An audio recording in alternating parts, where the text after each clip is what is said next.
warahmatullahi wabarakatuh. Waalaikumsalam warahmatullahi wabarakatuh. Selamat siang Bapak Ibu Guru. Siang.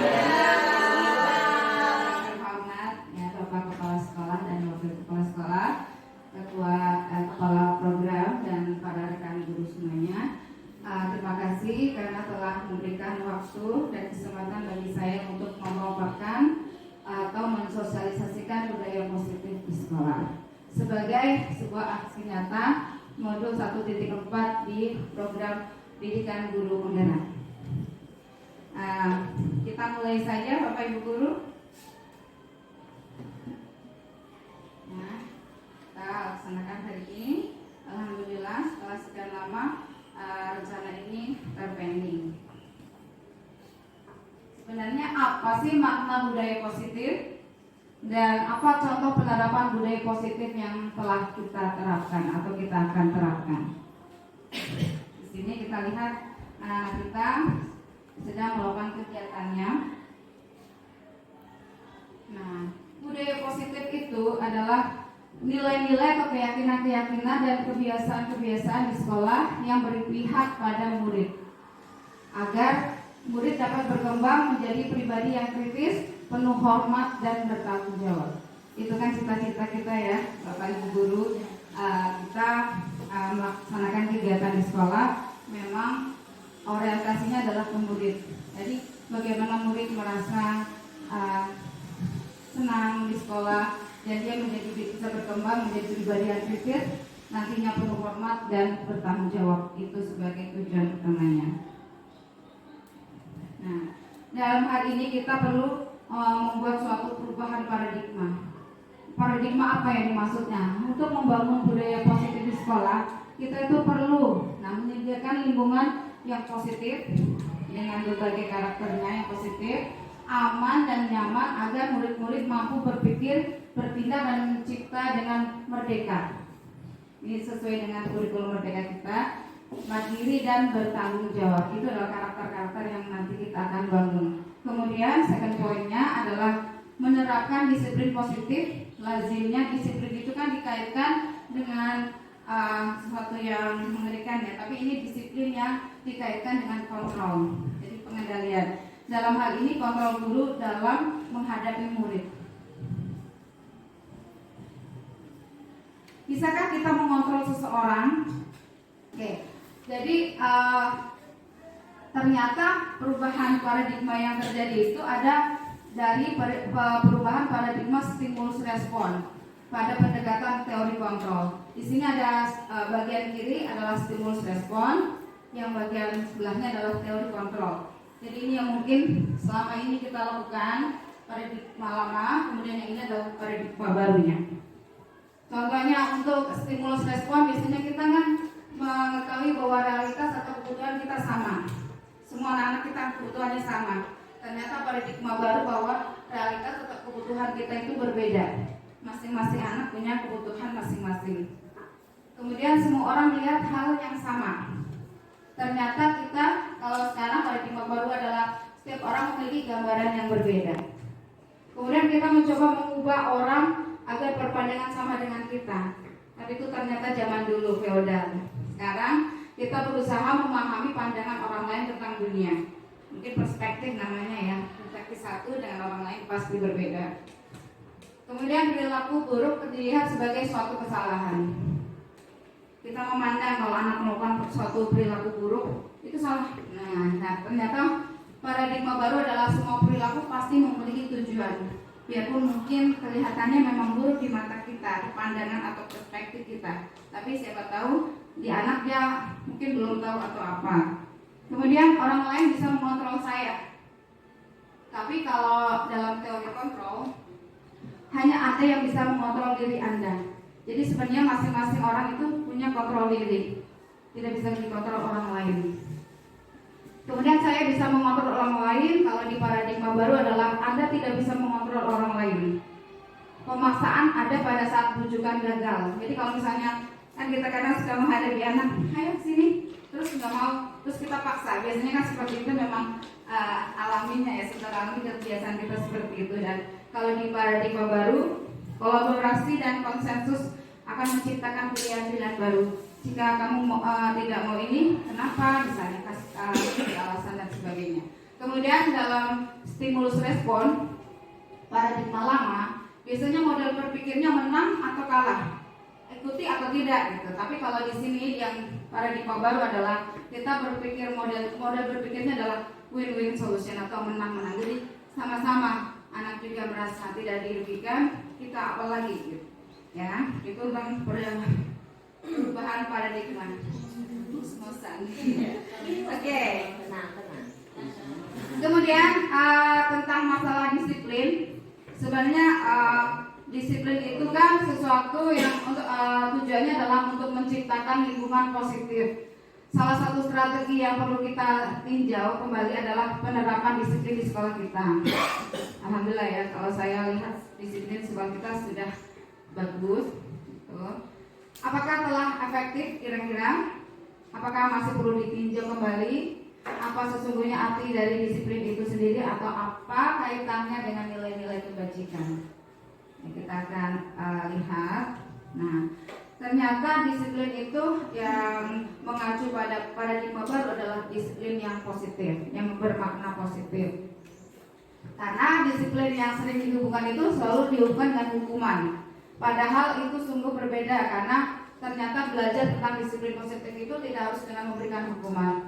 Justru itu adalah salah satu alternatif terakhir saja. Jadi nggak salah, tapi memang nilainya kan paling bawah kalau suatu alternatif. Jadi kita akan menerapkan disiplin positif yang unsur utamanya adalah terwujudnya budaya positif yang kita cita-citakan di sekolah kita. Kenapa? Karena menurut Ki Hajar Dewantara, untuk mencapai kemerdekaan dalam konteks pendidikan, saat ini tuh kita harus menciptakan murid yang merdeka, yaitu syarat utamanya adalah memiliki disiplin yang kuat. Disiplin yang dimaksud oleh Ki Hajar Dewantara adalah disiplin yang memiliki motivasi yang internal. Jadi jika kita tidak memiliki motivasi internal, maka kita memerlukan pihak lain untuk mendisiplinkan kita. Karena menurut Ki Hajar Dewantara, jika seseorang tidak bisa mendisiplinkan dirinya, maka kekuasaanlah yang akan mendisiplinkan. Dalam hal ini kekuasaan itu ya peraturan sekolah yang akan mendisiplinkan anak jika nanti anak tersebut tidak bisa mendisiplinkan diri sendiri. Itu sebenarnya. Nah, menurut salah satu pakar pendidikan Diana Gosen dalam bukunya, jadi disiplin diri itu adalah, jadi ini salah satu ahli, disiplin diri itu dapat membuat seseorang menggali potensinya menuju kepada sebuah tujuan. Jadi disiplin yang benar itu adalah anak tersebut membuat dia bisa mengontrol dirinya menuju potensi ke sebuah tujuan atau sesuatu yang dihargai dan bermakna. Jadi dengan kata lain, disiplin diri itu juga bisa mempelajari bagaimana cara kita mengontrol diri dan bagaimana menguasai diri untuk memilih tindakan yang mengacu pada nilai-nilai yang kita hargai. Kemudian berikutnya adalah tentang teori motivasi. Seperti yang sudah disampaikan saat amanat itu, bahwa teori motivasi itu ada 3. Satu, untuk menghindari ketidaknyamanan atau hukuman. Pasti kita kan takut terlambat ya, karena takut dihukum atau apa. Kemudian untuk mendapatkan imbalan atau untuk mendapatkan penghargaan. Itu yang kedua. Kemudian yang terakhir yang bernilai sangat tinggi adalah agar bisa kita untuk bisa menghargai diri kita sendiri dengan nilai-nilai yang dipercaya. Jadi itu motivasi yang tertinggi. Kemudian mengapa tidak peraturan saja? Jadi ini kemarin kan ada istilah kesepakatan kelas atau keyakinan kelas. Kenapa sih? Kenapa nggak peraturan? Karena dalam kesepakatan kelas kita itu yaitu tadi win-win solution, jadi anak merasa nyaman, guru nyaman, karena nanti pun kita akan kembalikan lagi, kan ini memang yang kalian minta gitu. Jadi itu senjata yang paling mudah jika nanti anak melanggar gitu. Kemudian kita akan mengetahui perbedaan antara keyakinan kelas, hukuman, dan penghargaan. Kemudian keyakinan kelas itu apa sih? Nah, itu ada kesepakatan bersama yang sifatnya universal, tidak ada tidak berlatar suku, ras, agama, dan sebagainya. Kemudian menurut Diana Gosen itu tadi, keyakinan itu pasti akan memotivasi ya seseorang itu dari dalam atau intrinsik. Jadi akan lebih semangat. Insya Allah murid-murid kita akan semangat jika mereka memang bersumber dari kesepakatan kelas mereka.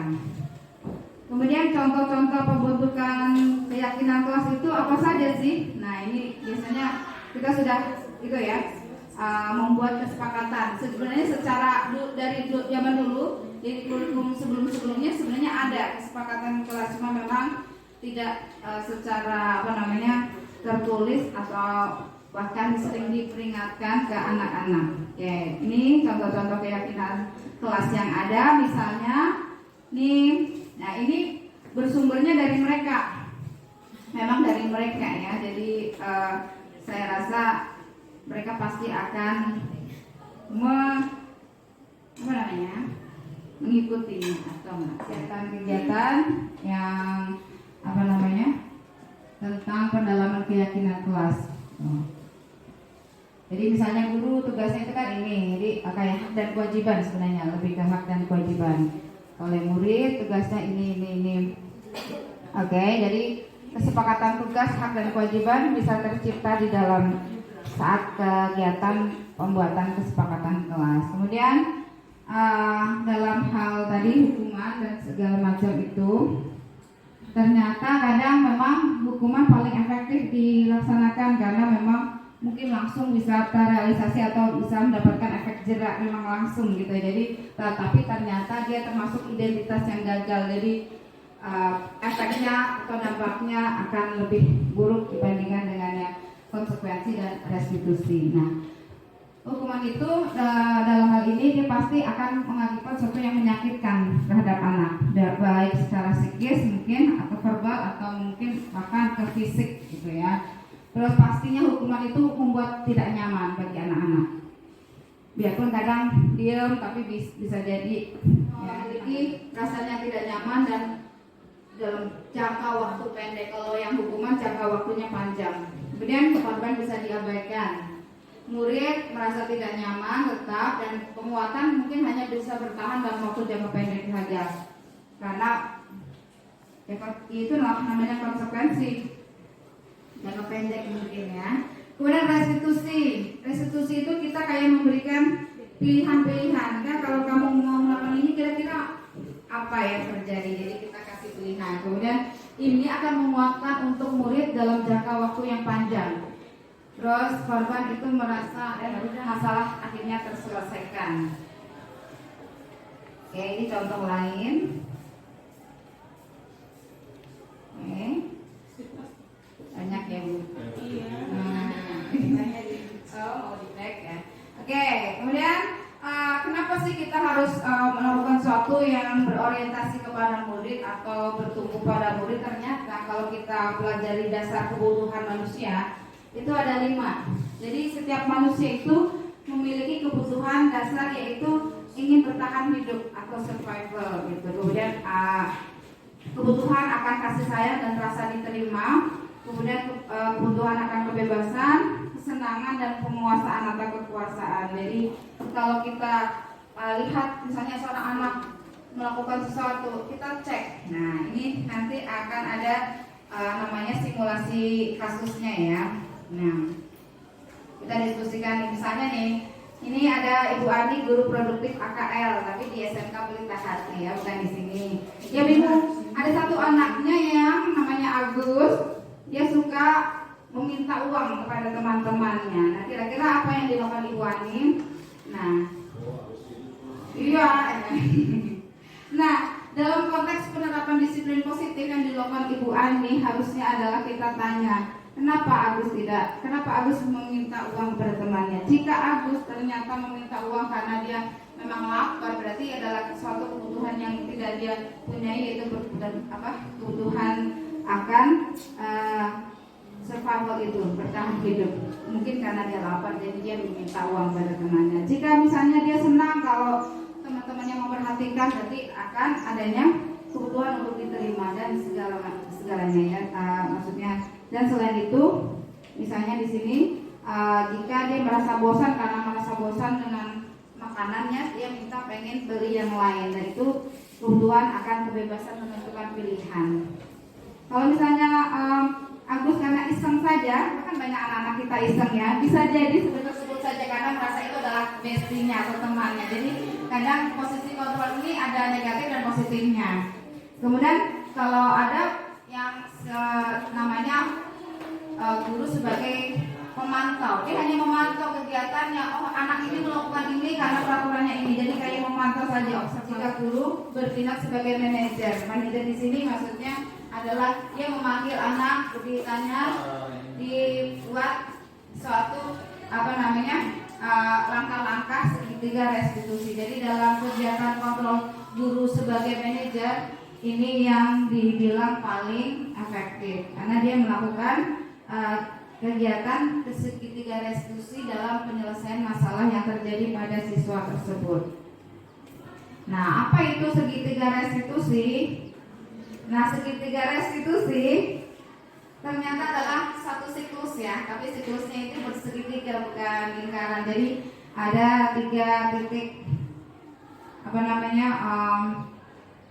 kegiatan yang dilakukan guru yang mempunyai, jadi kesannya nanti jadi balik ke kita ya kan. Terus apalagi misalnya, nah kita kira-kira bisa nggak menyelesaikan ini bersama-sama? Kamu mau nggak misalnya? Nah ini distabilkan dulu identitas dia, perasaan dia atau merasa nyaman dulu. Kemudian kalimat-kalimat pertanyaannya juga ada panduannya untuk dalam kondisi ini. Selanjutnya adalah tahap berikutnya, yaitu adalah validasi tindakan yang salah. Benarkah kita memang pernah melakukan kesalahan? Tapi, pakai ada tapi di tengah-tengah biar dia merasa aku tidak. Ya kan pertama memang kita stabilkan, kita agak kasih dukungan sedikit. Nah sekarang kita agak tarik ulur lagi. Memang benar, tapi kamu harusnya segini begini. Jadi itu adalah suatu kesalahan, misalnya ya. Kamu boleh mempertahankan sikap itu, tapi kamu harus bisa mempunyai sikap-sikap baru yang lebih bisa menutupi sikapmu yang ini. Nah, jadi kayak kita tuh kayak membelokkan arahnya. Jadi ini kan udah salah, ya kita ke arah yang baru gitu kan. Kemudian yang tahap ketiga adalah kita menanyakan keyakinan atau mencari keyakinan. Itu bisa kita tanyakan dengan kalimat-kalimat misalnya nih. Kalau kita menjadi satu keluarga di sekolah ini, kira-kira kalau sesama anggota keluarga harus apa ya? Jadi kayak anak diajak untuk mencari solusi terhadap masalahnya dia sendiri. Sebenarnya kita hanya fasilitator saja gitu. Jadi kira-kira nilai-nilai apa nih yang perlu kita bangun agar sifat-sifat malas kamu itu bisa hilang, itu misalnya gitu dan sebagainya ya. Ada pertanyaan? Terima kasih atas perhatian Anda dan atas keterlibatan Bapak Ibu Guru dalam sosialisasi budaya positif ini. Akhirnya saya tutup. Semoga bermanfaat. Assalamualaikum warahmatullahi wabarakatuh. Waalaikumsalam. Thank you.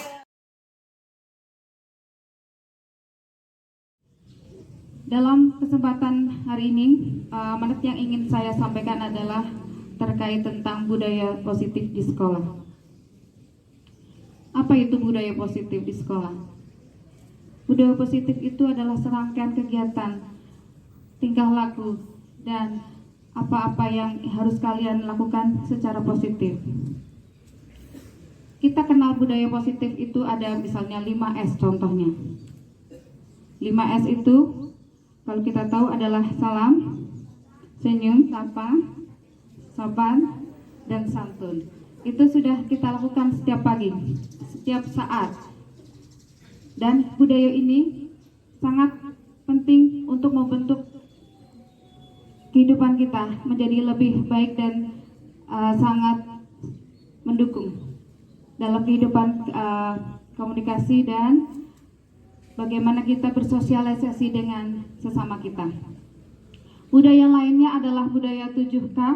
Kita sebenarnya sering mendengar ini, tapi mungkin kita akan mengulas kembali. Budaya 7K itu sungguh sangat dekat dengan kita dalam kehidupan sehari-hari. K yang pertama itu keimanan dan ketakwaan. pastinya sudah kita laksanakan setiap hari, dan dalam pembinaannya pun sudah kita terapkan. Kemudian yang berikutnya, yang kedua adalah ketertiban. Tertib dalam mengikuti semua peraturan yang ada, dan berikutnya adalah kedisiplinan. Ketertiban dan kedisiplinan sangat terkait satu sama lain. Kemudian adalah kebersihan, kemudian keindahan, keamanan, dan kekeluargaan. Saya rasa semua unsur-unsur dalam 7K tersebut sudah kita laksanakan, tapi kita perlu untuk melakukan itu secara konsisten dan pastinya kontinu. Belajar dari 7K itu, budaya-budaya positif tersebut, kalau kita jabarkan satu persatu sungguh sangat panjang, ya. Yang paling penting adalah intinya bahwa kita melakukan sesuatu itu secara kontinu atau konsisten. Kalau kalian tahu arti kata disiplin, sebenarnya disiplin itu berasal dari bahasa Latin, ya. Disiplin itu artinya sebenarnya belajar. Tapi kadangkala kita sudah melekat dalam diri kita kalau disiplin itu sesuatu yang harus dilakukan, harus sesuai peraturan, tapi sebenarnya disiplin adalah belajar.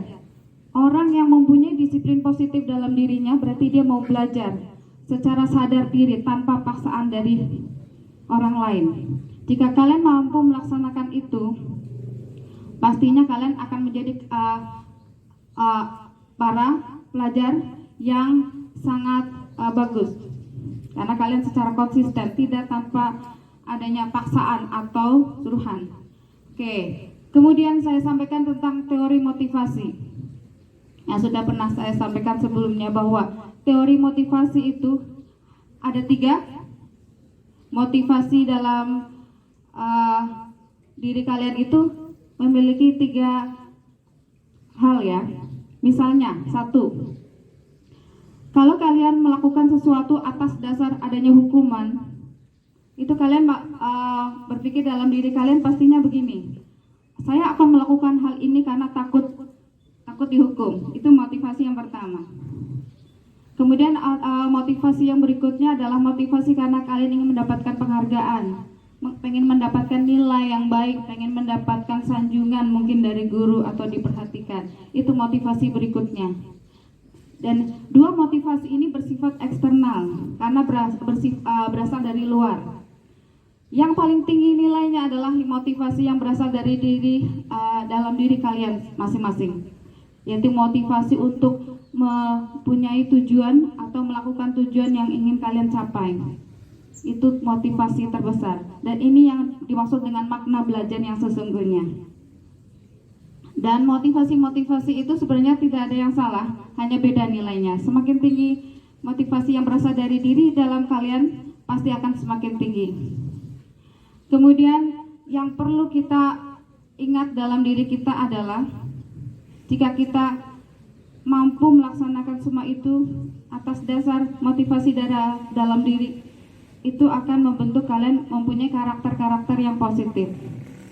Budaya-budaya positif di sekolah yang tadi disampaikan, itu kalau kalian jalani terus dengan konsisten, itu akan nanti akan mempengaruhi kehidupan kalian di kehidupan selanjutnya, di lingkungan masyarakat, di lingkungan kerja.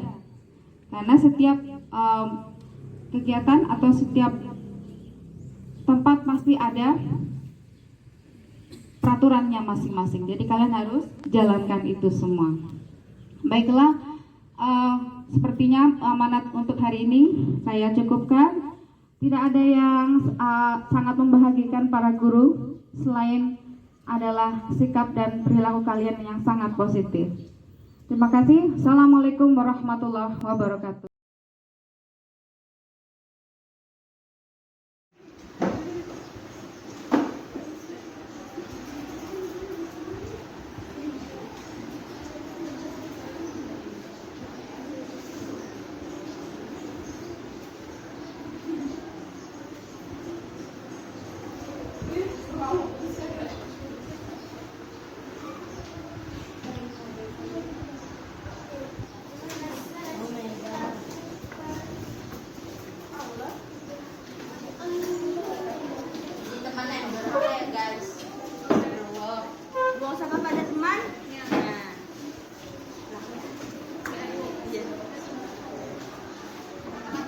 baik, saling menghargai sama saling membantu. Kerja pandang-pandang yang sabar.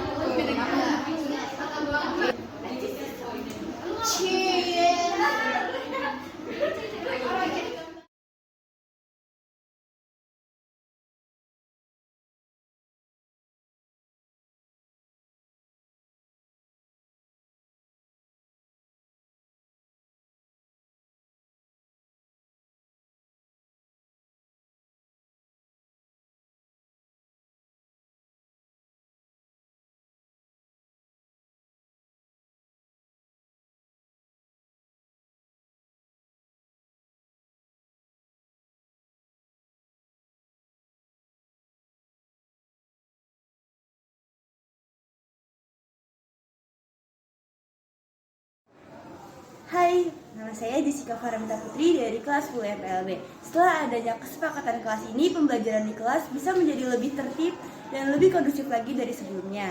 Harapan saya ke depannya semoga kesepakatan kelas ini bisa terus dilaksanakan supaya pembelajaran di kelas bisa lebih kondusif lagi dari sebelumnya. Terima kasih.